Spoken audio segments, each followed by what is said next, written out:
paradır. Rabbim sizden razı olsun. Ayağınıza taş değmesin. Eyvallah.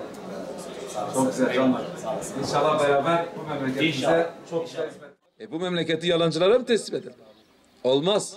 İnşallah biz de bu süreçte elimizden geldiğince gücümüz nispetinde Rabbimizi razı edecek şekilde bu halka hizmet edeceğiz.